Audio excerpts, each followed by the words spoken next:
नमस्कार, मैं हूं इंद्र मोहन। हमारे देश के बदलते नाम का भी एक इतिहास है।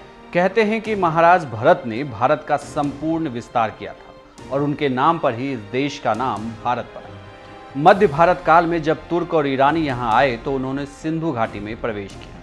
वो स का उच्चारण ह करते थे और इस तरह से सिंधु का अपभ्रंश हिंदू हो गया। उन्होंने यहाँ के निवासियों को हिंदू कहा और हिंदुओं के देश को हिंदुस्तान का नाम मिला।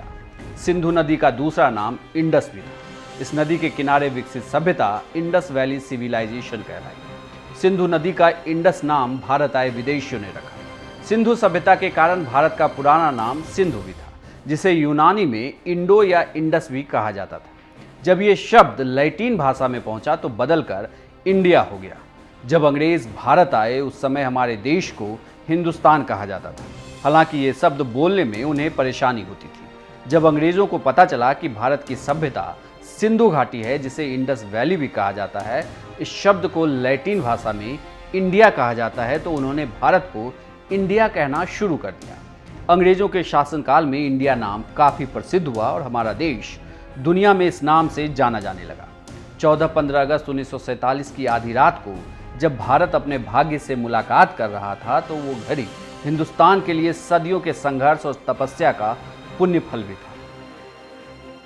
सदियों के बाद मिली आज़ादी के बाद नया भारत कैसे चलेगा, इसके क्या कायदे कानून होंगे, इसे लेकर एक संविधान भी बनाया जा रहा था। संविधान सभा में देश के नाम पर सवाल उठा कि दुनिया के सबसे बड़े लोकतंत्र बनने की दिशा में बढ़ा ये देश अपना नाम क्या रखेगा। इस दौरान भारत, हिंदुस्तान, हिंद और इंडिया जैसे विकल्पों पर खूब माथापच्ची हुई, लेकिन आखिरकार 17 दिसंबर 1949 को संघ के नाम और राज्यों पर चर्चा शुरू हुई। संविधान की ड्राफ्टिंग कमेटी के अध्यक्ष डॉक्टर भीमराव अंबेडकर चाहते थे कि इसको आधे घंटे में स्वीकार कर लिया जाए, लेकिन दूसरे सदस्यों में नाम को लेकर असहमति थी, जो चाहते थे कि इंडिया और भारत जैसे शब्दों के रिश्तों को समझ लिया जाए। इस बहस में सेठ गोविंद दास, कमलापति त्रिपाठी, श्री राम सहाय, हरगोविंद पंत और हरि विष्णु कामत जैसे नेताओं ने हिस्सा लिया था।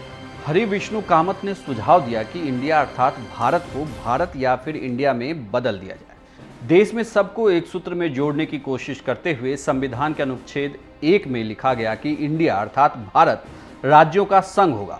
बता दें कि आज़ादी के बाद देश का नाम तय हुआ। संविधान में राष्ट्रगान और तिरंगा पहले ही तय हो गया था और तय हो गया था कि अब इस देश में भारत माता की जय का नारा लगाया जाएगा। आज़ादी के आंदोलन में देश को एकजुट करने के लिए महात्मा गांधी की अगुवाई में देश भारत माता की जय ही बोलता था। तो इस तरह तमाम मुश्किलों और मुश्किलातों के बाद भारत का नाम इंडिया पड़ा और इसी इंडिया को हिंदी में भारत कहते हैं। तो अब आप समझ चुके होंगे कि भारत और इंडिया कैसे मिला। इसी को लेकर सुप्रीम कोर्ट में याचिका दाखिल की गई है, लेकिन हम सिर्फ भारत के नाम के इतिहास को बता रहे थे कि भारत या इंडिया नाम कैसे मिला।